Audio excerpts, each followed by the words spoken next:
Мекици и забава за увце со песните на националната евровизијска представничка Тамара Тодевска. Викендот, токму пејачката објави фотографија на која е со осудениот Сашо Мијалков, поранешен директор на УБК, кој се спогоди со обвинителството, призна вина и даде околу 35 милиони евра имот за да добие затвор од 3 години.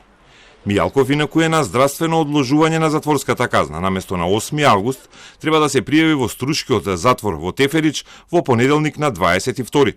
Фотографиите покажуваат дека не е на лекување. Уште една спогодба на високо профилиран политичар, поранишниот градоначалник на Центар Владимир Тодоровиќ беше дознаена вчера преку веб медиумот Призма. За лажен исказ на судење за предметот Талир доби условна казна со директна спогодба со обвинителот. Спогодбите стануваат се почести, велат од коалицијата за правично судење кои наблюдуваат дали и како се спроведува правдата во Македонија. Повеќе од половината од пресудите кои нашите наблюдувачи ги среќаваат во судовите, во кривичните постапки се пресуди по признание на вина од страна на обвинетите и статистички е доста веројатно да сретнете вакви пресуди во постапките.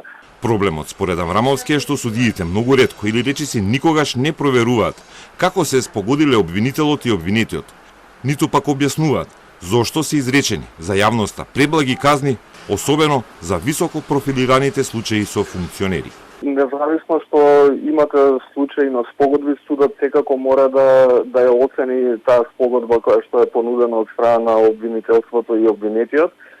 Доколку судот утврди дека спогодбата е дадена под присила или дека се спогодиле за некоја многу ниска казна обвинителот и обвинетиот која што не кореспондира со сериозноста на кривичното дело, во таков случај судот има право да не ја прифати спогодбата.